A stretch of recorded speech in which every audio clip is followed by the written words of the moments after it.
Please stand and face the flag and recite the Pledge of Allegiance. I pledge allegiance to the flag of the United States of America and to the republic for which it stands, one nation, under God, indivisible, with liberty and justice for all. Brian Williams suspended from NBC. And Jon Stewart to leave The Daily Show. Well, no worries here, Eastview. We are still here to bring you everything that you may need to know. So buckle up. Another episode of Forecast Friday starts now.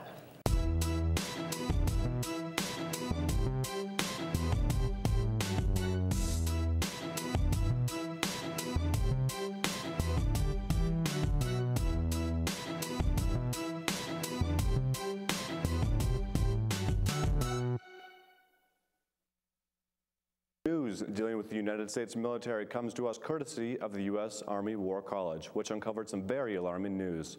The 33-page report around Lyme is endemic inside of the United States military on all levels. The study also comes after a string of high-profile ethics scandals involving senior military leadership in recent years, from a cheating scandal involving nuclear missile officers last year and a still ongoing federal investigation into one of the biggest corruption affairs in the Navy's history. The forecast has reported a lot on northeastern snow in recent weeks. However, the southern half of the United States was also just recently slammed with up to 18 inches of snow in some parts. Winter Storm Octavia triggered power outages in 14 states, along with the District of Columbia, affecting over 300,000 citizens. The storm did damage, but also provided us with beautiful images like the ones on your screen right now. Now, we'll pause for a quick commercial break.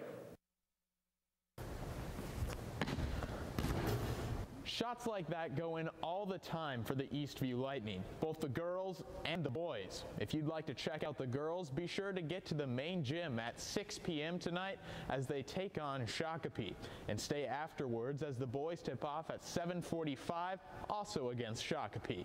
Go Lightning!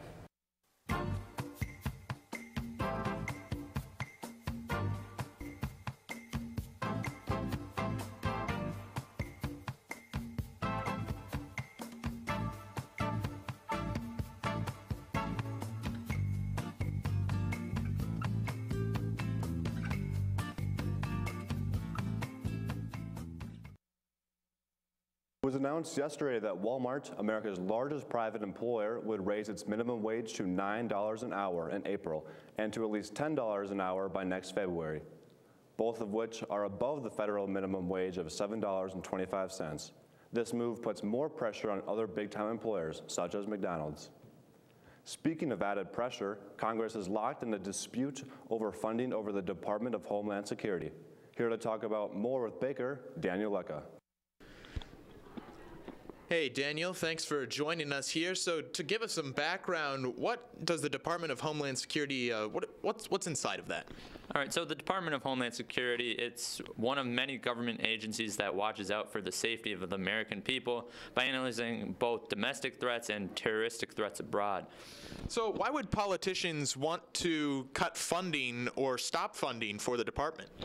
Well, they're not trying to cut the funding. The Department of Homeland Security is sponsored by both the Democrats and Republicans.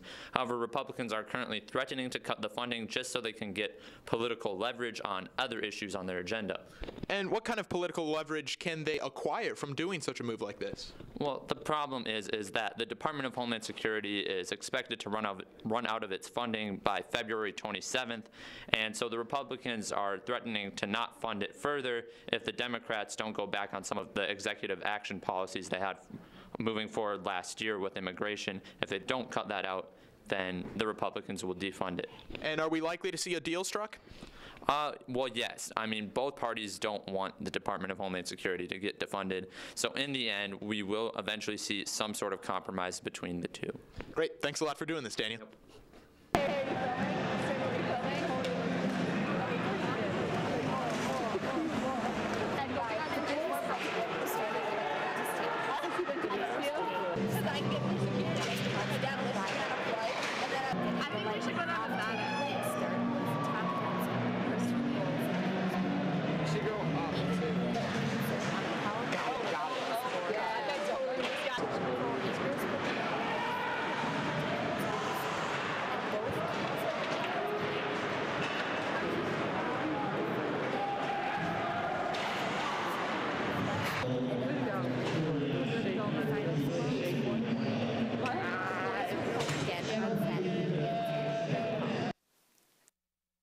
Sorry about the audio on that, Eastview, but the boys did pull out the victory and will be playing again Saturday night. So come out and cheer them on.